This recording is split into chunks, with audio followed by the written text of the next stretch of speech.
اعوذ باللہ من الشیطان الرجیم بسم اللہ الرحمن الرحیم ولا تأکلوا اموالکم بینکم بالباطل وتدلوا بها الى الحکام لتأکلوا فریقا من اموال الناس بالاسم وانتم تعلمون یسألونک عن الاہلہ قل هي مواقيت للناس والحج وليس البر بأن تأتوا البيوت من ظهورها ولكن البر من اتقى وأتوا البيوت من أبوابها واتقوا الله لعلكم تفلحون۔ آیت نمبر 189 ہے۔ ترجمہ پڑھتے ہیں۔ اور نہ کھاؤ، واو عاطفہ ہے، اور لا نہیں، تاکلو اور نہ کھاؤ یا اور نہ کھائیے، اموالکم ایک دوسرے کا مال، ٹھیک ہے، آپس میں، بینا یعنی ایک دوسرے کا درمیان، ٹھیک ہے، آپس میں جو ایک دوسرے کا مال ہے آپس میں وہ مت کھاؤ، بالباطل ناجائز طریقے سے، باطل طریقے سے، ٹھیک ہے، اور نہ رسائی حاصل کرو اس مال سے، وتدلوا بها الى الحکام رشوت دے کر حاکموں تک، تاکہ یوں کھاؤ کچھ حصہ، فریقم لوگوں کے مال کا، ظلم سے، حالانکہ تم جانتے ہو کہ اللہ نے یہ حرام کیا ہے۔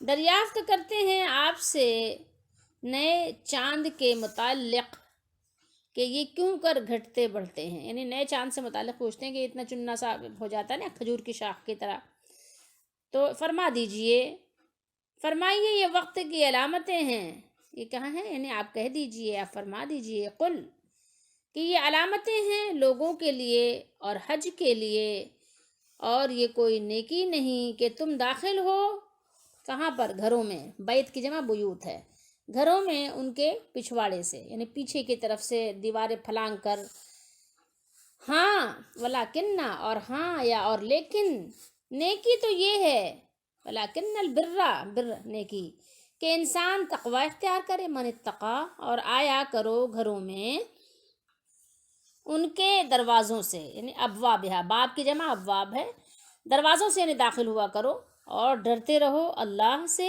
اس امید پر کہ کامیاب ہو جاؤ، لعلکم تفلحون۔ یہ ترجمہ ہم نے پڑھا ہے ضیاء القرآن کا۔ اب ہم یہ ترجمہ پڑھتے ہیں تفسیر ابن کثیر۔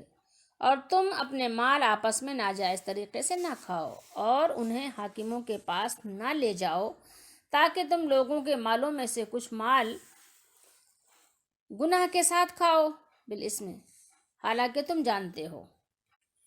یہاں پر جو حالانکہ کا ترجمہ آیا ہے وہ واو کا آیا ہے، واو یہاں پر حالیہ بنایا ہے، تو اس لیے حالانکہ تم جانتے ہو، یعنی تم کو معلوم ہے، جو بھی شخص حرام کھاتا ہے نا، کسی کا ناجائز مال کھاتا ہے، اس کو خود معلوم ہوتا ہے کہ میرے لیے جائز نہیں ہے، ٹھیک ہے، اسے اچھی طرح معلوم ہوتا ہے، دوسرے کو معلوم ہو یا نہ ہو، انسان بذات خود فی نفسہ ہی وہ جانتا ہے کہ میں نے یہ جو مال لیا ہے یہ میرا نہیں تھا، تو اس لیے یہاں پر ترجمہ ہوا ہے کہ حالانکہ تم خود ہی یعنی جانتے ہو۔ یسألونک عن الاہلہ، ہلال کہتے ہیں نا، پہلے دن کے چاند کو ہلال کہتے ہیں، اسی لیے یہاں پہ اہلہ ترجمہ ہوا ہے، ہلال، پہلے دن کے چاند کو ہلال کہتے ہیں، 14 کے چاند جو ہوتا ہے 14 تاریخ کا، جو کامل ہو جاتا ہے، پورا ہو جاتا ہے، اسے بدر کہتے ہیں، اور ویسے عام طرح سے چاند کو قمر کہتے ہیں۔ تو آپ سے پوچھتے ہیں کس سے، کاف ضمیر نبی کریم صلی اللہ تعالیٰ علیہ وآلہ وسلم کی طرف ہے، تو اس لیے یہاں ترجمہ ہوا اے نبی صلی اللہ علیہ وسلم، آپ سے چاند کے احوال کے متعلق سوال کرتے ہیں، آپ سے سوال کرتے ہیں یہ لوگ چاند سے متعلق ہے، اہلہ کے متعلق سوال کرتے ہیں، کہہ دیجئے وہ لوگوں کے لیے اور حج کے لیے اوقات مقررہ ہیں، اور نیکی یہ نہیں کہ تم اپنے گھروں میں ان پچھواڑوں کی طرف سے آؤ، بلکہ نیکی یہ ہے کہ آدمی پرہیزگاری اختیار کرے، اور تم اپنے گھروں میں ان کے دروازوں سے آؤ، اور تم اللہ سے ڈرو تاکہ تم فلاح پاؤ، ہے نا، کامیاب ہو جاؤ۔ اس سے پہلے ابھی اللہ تعالیٰ نے روزے کی حالت میں اللہ کے حکم سے 3 نہایت مرغوب، یعنی جو پسندیدہ اور حلال چیزیں ترک کر دیتا ہے نا، بیان فرمایا تھا اللہ تعالیٰ نے، تو اسی مناسبت سے اب حرام سے بچنے کی تلقین فرمائی۔ حالت روزے میں اللہ تعالیٰ ان چیزوں کو اللہ تعالیٰ نے حرام کر دیا تو بندہ اس سے بچتا ہے نا جب روزہ رکھتا ہے تو مسلمان. تو اب اسی مناسبت سے فرمایا کہ یہاں پر حرام سے بچو. اور حرام کے اللہ تعالیٰ نے یہاں پہ یعنی ذکر فرمایا کہ کون کون سی چیزوں سے آپ نے بچنا ہے. یعنی لوگوں کا مال ناحق طریقے سے نہیں کھانا. تو یہاں حرام سے بچنے کے اللہ تعالیٰ نے ہمیں اور آپ کو تعلیم اور تلقین فرمائی ہے.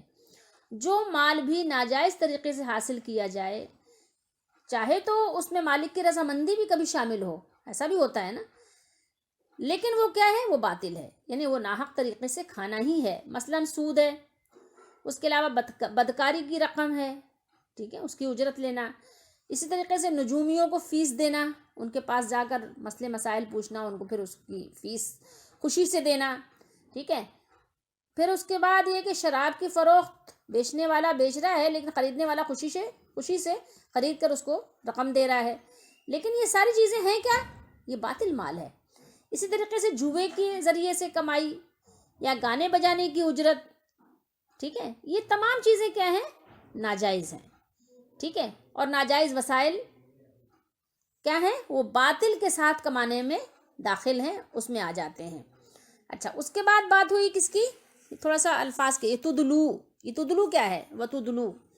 تدلو یہ باب افعال کے مصدر ادلاؤن سے جمع مذکر حاضر کا صیغہ ہے جو دلون سے بنا ہے. وہ سورہ یوسف میں ہے نا، دلوا ذکر آیا ہے نا، جب یوسف علیہ السلام اس میں بیٹھ گئے تھے اور ڈول ڈالا تھا ان لوگوں نے، جو قافلہ آیا تھا تو آپ کو نکالا تھا، جب اس نے دلوا نکالا تو اس میں آپ تھے، ٹھیک ہے. تو یہ دلون سے بنا ہے جس کا معنی ڈول ہے، ڈول، ٹھیک ہے. تو یہ جمع کا صیغہ ہے. تدلو کیا ہے، جمع ہے، صحیح ہے، ادلاؤن، ٹھیک ہے. اور ادلاؤن جو ہے، ادلاؤن کا اصل معنی کیا ہے، ڈول ڈالنا ہے، ٹھیک ہے، ڈول ڈالنا. جیسے میں نے آپ کو بتایا کہ سورہ یوسف میں ہے نا کہ فادلہ دلوا، تو اس نے اپنا ڈول ڈالا. کہاں ڈالا تھا، کنویں میں ڈالا تھا نا. تو پھر کوئی چیز کسی کی طرف لے جانے یا بھیجنے کے معنی میں بھی یہ استعمال ہونے لگ گیا. جیسے کہ حکام کی طرف لے جانے کے دو معنی ہیں اور دونوں یہاں مراد ہیں. ایک یہ کہ آدمی کو معلوم ہے کہ فلاں زمین یا مال فلاں شخص کا ہے، یعنی دوسرے کا ہے یا بھتیجے کا ہے میرے، مگر اس کے پاس ثبوت نہیں. اگر میں مقدمہ کر دوں تو عدالت سے اپنے حق میں یعنی فیصلہ کروانے میں ہم کامیاب ہو سکتے ہیں، کامیاب ہو جائیں گے. تو کیا کریں، وہ حاکم کے پاس مقدمہ لے جاتا ہے. اللہ تعالیٰ نے ایسا کرنے سے منع فرمایا، نہیں ایسا نہ کرو. وانتم تعلمون، یعنی جانتے ہوئے ایسا کرنا تو نہایت ہی برا ہے. ایک انسان اجنبی ہو، انجان ہو تو پھر بھی بات سمجھ میں آتی ہے، لیکن جان بوجھ کر ایسا کرنا. تو ہم آپ کو ایک متفقن علیہ حدیث شریف سناتے ہیں یہاں پر، جو حضرت ام سلمہ رضی اللہ تعالی عنہا بیان کرتی ہیں. یہ امام بخاری نے بھی اس کو نقل کیا، کئی جگہ نقل کیا ہے امام بخاری نے بخاری شریف میں، اور امام مسلم نے بھی اس کو نقل فرمایا ہے. حضرت ام سلمہ رضی اللہ تعالیٰ عنہ بیان کرتی ہیں کہ رسول اللہ صلی اللہ تعالیٰ علیہ وآلہ وسلم نے فرمایا، یاد رکھو میں ایک بشر ہی ہوں اور میرے پاس جھگڑنے والے آتے ہیں، تو شاید ان میں سے ایک اپنی دلیل بیان کرنے میں دوسرے سے زیادہ زبان یعنی دراز ہو.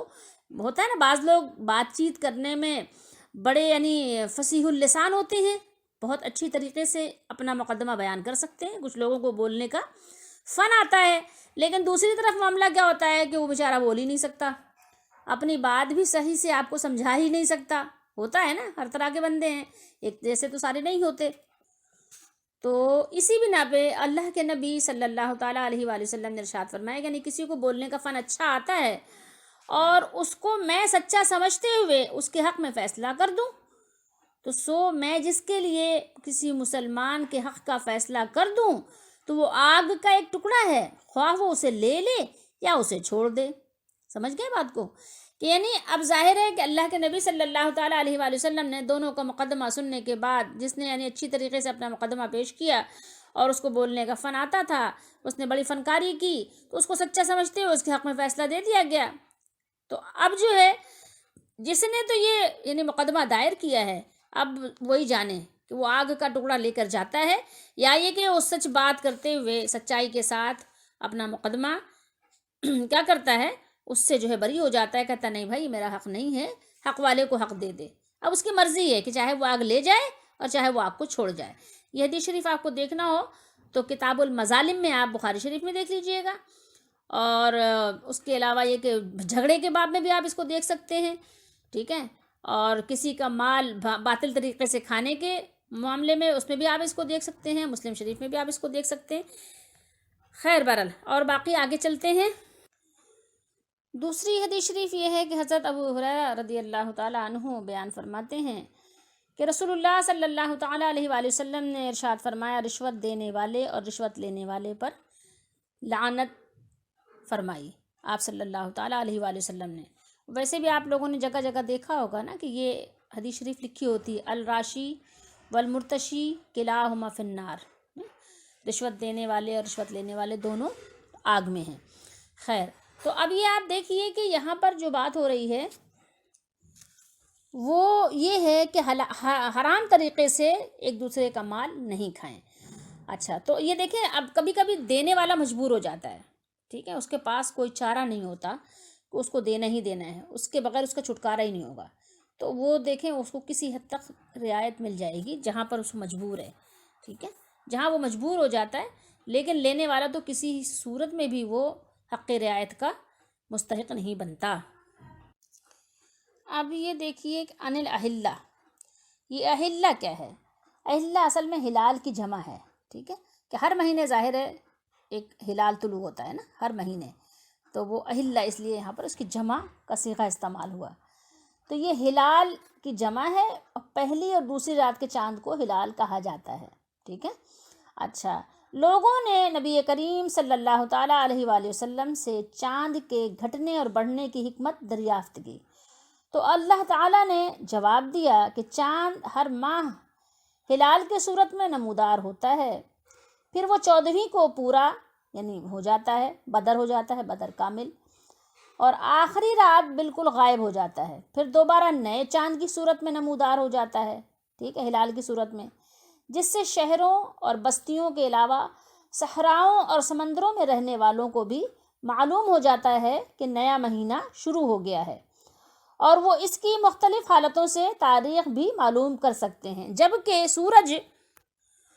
سورج کا معاملہ یہ ہے کہ سورج ہمیشہ کیا ہوتا ہے، پورا ہی کا پورا ہوتا ہے، مکمل ہوتا ہے، ٹھیک ہے، ہمیشہ وہ مکمل رہتا ہے، اس کے حساب سے وقت اور تاریخ معلوم کرنا مشکل بات ہے، ٹھیک ہے، دنیا کے ہر حصے میں رہنے والوں کے لیے ممکن نہیں تھا، تو اس لیے اللہ تعالیٰ نے بدلنے والے چاند کو بطور کیلنڈر مقرر فرمایا ہے، یعنی ہمارا کیلنڈر ہے، یہ چاند کیا ہے، ایک کیلنڈر کی صورت میں ہے جو اللہ تعالیٰ نے، یعنی یہ سمجھیے کہ اس کو اوپر لٹکا دیا ہے، ایسے جیسے ہم بھی دیوار کے اوپر کیلنڈر لٹکاتے ہیں نا، کیلنڈر کہاں لٹکاتے ہیں، دیوار کے اوپر کہیں پہ ایسی جگہ لگا دیتے ہیں جہاں پہ ہر شخص آنے جانے والا دیکھ کر تاریخ معلوم کر لے، تو اسی طریقے سے اللہ تعالیٰ نے اسے فضا میں بلند کر دیا ہے۔ وہ کیلنڈر ایسا ہے کہ ہر جگہ کا رہنے والا، بسنے والا، ہر بستی کا باسی جو ہے وہ اسے آرام سے دیکھ کر پہچان لے کہ یہ کس تاریخ کا چاند ہو سکتا ہے۔ جو بالکل باریک اور پتلا ہے، ابھی نیا نیا طلوع ہوا ہے، تو آپ وہ اندازہ ہو جائے گا کہ پہلی تاریخ ہے، دوسری ہے، تیسری ہے، پھر جب وہ جیسے جیسے بڑھنے لگ جائے گا اس کو اندازہ ہو جائے گا کہ اب تھوڑا سا پورا ہونے میں رہ گیا ہے، تو 10 ہے، 11 ہے، 12 ہے، پھر جب پورا ہو جائے گا تو اس کو اندازہ ہو جائے گا کہ آج 14 تاریخ ہے، پھر جب گھٹنا تھوڑا تھوڑا شروع ہوگا تو اس کو اندازہ ہو جائے گا کہ اب یہ تاریخیں گھٹنا شروع ہو گئی ہیں، تو اس کا مطلب ہے کہ 15 کے بعد یعنی یہ تاریخ لگ گئی ہے، 16 ہو گئی، 17 ہو گئی، 18 ہو گئی، اب جب آخر میں بالکل غائب ہوگا تو اس کو پتہ چل جائے گا کہ مہینہ ختم ہو گیا۔ تو اس کو اللہ تعالیٰ نے مقرر کرنے کے یہاں پہ فائدے ذکر فرمائے ہیں۔ فوائد کیا ہیں؟ حج کی تاریخ، کہ حج کا مہینہ کب آتا ہے، اسی کے ذریعے سے یاد رکھ سکتے ہیں۔ اس کے علاوہ کفارات ہے، بہت سارے کفارے دینے ہوتے ہیں، جیسے روزے کے بدلے میں 60 روزے ہیں، یا اور کسی اس کے عذر میں ہیں روزے، 3 روزے ہیں رکھنے ہیں۔ معاملات ہیں، مثلا جیسے طلاق کی عدت ہوتی ہے نا، اور وفات کی عدت، طلاق دینے کی بھی عدت ہے، طلاق جیسے مثال کے طور پر کہ ایک مہینے میں آپ نے فرسٹ ٹائم ایک طلاق دی، تو اب آپ کو اندازہ ہوگا کہ ایک مہینہ ہو گیا کہ نہیں، تو چاند کے ذریعے سے دوسرے مہینے میں دوسرے توہر میں آپ کو طلاق دینی ہے ایک، تو اس طریقے سے طلاق دینے کی بھی آپ کو یعنی شمار کرنا، اس کی تعداد وہ بھی آسان ہے۔ پھر اس کے علاوہ طلاق کی عدت ہے، پھر وفات کی عدت ہے. طلاق کی عدت ظاہر ہے آپ کو 3 وہ ہیں مہینے کی ہے، 90 دن کی، اور وفات کی عدت 4 مہینے 10 دن ہے. تو وفات کی عدت چاند کے لحاظ سے ہی اللہ تعالیٰ نے مقرر فرمائی ہے. پھر ہر ماہ میں طلوع ہونے والے چاند کے لحاظ سے الاہلہ جمع کا صیغہ استعمال فرمایا اسی حوالے سے. اب ہم یہ بات کرتے ہیں ولیسا سے شروع کرتے ہیں. ولیسا کا مطلب ہے نہیں، واو تو ہے اور کے لیے، لیسا مطلب نہیں ہے. ٹھیک ہے، یہ لیسا پورا، یہ جو لیسا ہے اس کا پورا معنی ہوتا ہے، یہ فعل ناقص کہلاتا ہے. اس کا معنی یہ ہوتا ہے حال کے لیے کہ نہیں ہے. ٹھیک ہے، ولیس البر، ٹھیک ہے، اور نیکی یہ نہیں ہے، اور نیکی یہ نہیں ہے کہ تم، ٹھیک ہے، بے انتعت البیوتا، کہ تم تشریف لاؤ، تم آؤ اپنے گھروں میں ان کے پیچھے سے. تو اس پر ہم تھوڑی سی بات کرتے ہیں کہ اس کی کیا بات ہے. تو زمانہ جاہلیت میں ایک رسم تھی. رسم کیا تھی کہ رسم یہ تھی کہ حضرت براء رضی اللہ تعالیٰ عنہ، براء بن عازب رضی اللہ تعالیٰ عنہ فرماتے ہیں کہ یہ آیت ہمارے حق میں، ہمارے بارے میں نازل ہوئی کہ انصار جب حج کرتے، پھر جب حج سے واپس آتے تو اپنے گھروں کے دروازوں سے داخل نہیں ہوتے تھے. سمجھ گئے بات کو؟ یعنی کیسے آتے تھے؟ وہ ادھر ادھر سے، یعنی سائڈوں سے، پیچھے سے دیوار پھلانگ کر گھر میں آتے تھے، اس کو نیکی سمجھتے تھے. تو اب جو یعنی حج سے کوئی ایک شخص آیا انصار میں سے، اور وہ اپنے دروازے کی طرف سے داخل ہو گیا گھر میں، تو لوگوں نے اس کو اس بات کی یعنی کہنا آر دلائی، شرم دلائی. تو پھر یہ آیت نازل ہوئی. یہ حضرت براء بن عازب رضی اللہ تعالیٰ عنہ فرماتے ہیں کہ یہ بخاری شریف میں ہے، کس میں؟ کتاب العمرہ میں آپ کو ملے گی حدیث شریف. ٹھیک ہے، اچھا، اس کے بعد یہ کہ دوسری روایت میں حضرت براء بن عازب رضی اللہ تعالیٰ عنہ فرماتے ہیں کہ جاہلیت میں جب لوگ احرام باندھ لیتے تو گھروں کی پچھلی طرف سے گھر آتے، تو اس پر یہ آیت نازل ہوئی کہ فرمایا کہ یعنی یہ نیکی، اصل نیکی یہ نہیں ہے کہ تم گھروں میں یعنی پیچھے کی طرف سے دیوار پھلانگ کراؤ. تو یہ آیت مبارکہ جو ہے دونوں باتوں کا اس نے رد کر دیا. ٹھیک ہے، کیا رد کیا؟ کہ یعنی حج پر جانے کے وقت بھی اور حج سے واپس آنے کے وقت میں بھی آپ ان کو دروازے سے آنا ہے، دروازے سے جانا ہے.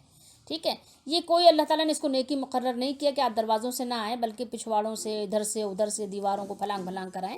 یہ کوئی اللہ تعالیٰ نے اس کو نیکی مقرر نہیں کیا. یہ اپنے بنائے ہوئے جو آپ کے وہ ہیں رسومات ہیں ان کو توڑ دیجئے. اللہ تعالیٰ نے ارشاد فرمایا کہ نیکی کا دار و مدار کس پر ہے؟ تقوی پر ہے. ٹھیک ہے، نیکی کا دار و مدار اللہ نے کس پر رکھا ہے؟ نیکی کی بنیاد ہی تقوی پر ہے.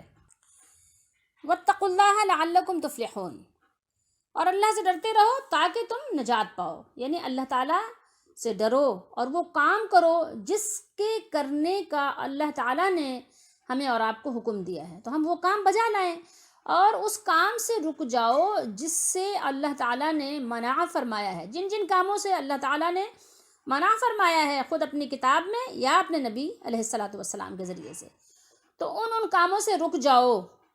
ٹھیک ہے، کیوں رک جاؤ؟ لعلکم تفلحون، تاکہ تم کل اس وقت نجات پاؤ، اس وقت فلاح پاؤ، اس وقت کامیاب ہو جاؤ جب اپنے رب تعالیٰ کے دربار عالی میں کھڑے ہوگے اور وہ تمہیں تمہارے اعمال کا پورا پورا بدلہ عطا فرمائے گا. یہ اس لیے ضروری ہے ہمارے اور آپ کے لیے، لعلکم تفلحون. اگر ہمارا ہم مسلمانوں کا باہمی لین دین قرآن کے اس حکم اور نبی کریم صلی اللہ تعالیٰ علیہ وآلہ وسلم کے واضح ارشاد کے مطابق ہو جائے تو کتنی مقدمہ بازیاں ختم ہو جائیں. ان کی پیروی پر جو بے محابہ روپیہ اور جو بے انداز وقت ضائع کرتے ہیں، ضائع ہوتا ہے، وہ بچ جائے. ان مقدمہ بازیوں کا ایک اور بہت بڑا نقصان کیا ہوتا ہے؟ وہ یہ ہے کہ قریبی رشتے ٹوٹ جاتے ہیں، باہمی محبت اور اخلاص کی جگہ نفرت اور دشمنی پیدا ہو جاتی ہے.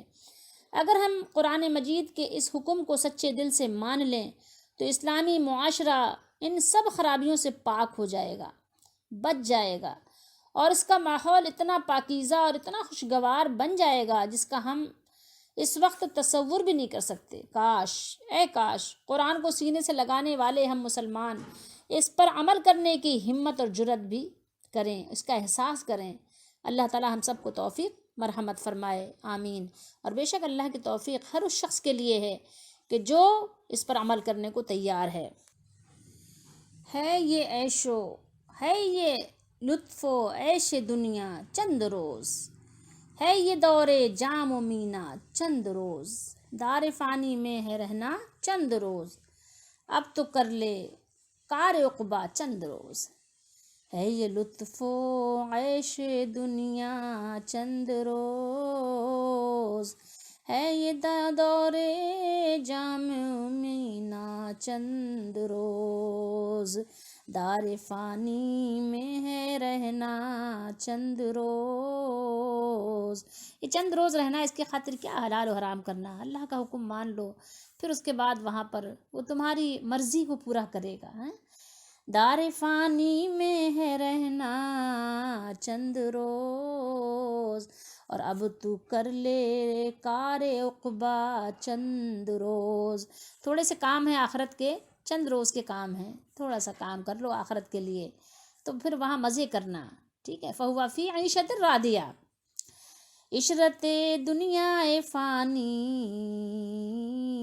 ہیچ ہے، اور پیش عیش و جاودانی ہیچ ہے، دنیا کا جو عیش و عشرت ہے کیا ہے، یہ سب ہیچ ہے آخرت کے سامنے، مٹنے والی زندگانی ہیچ ہے،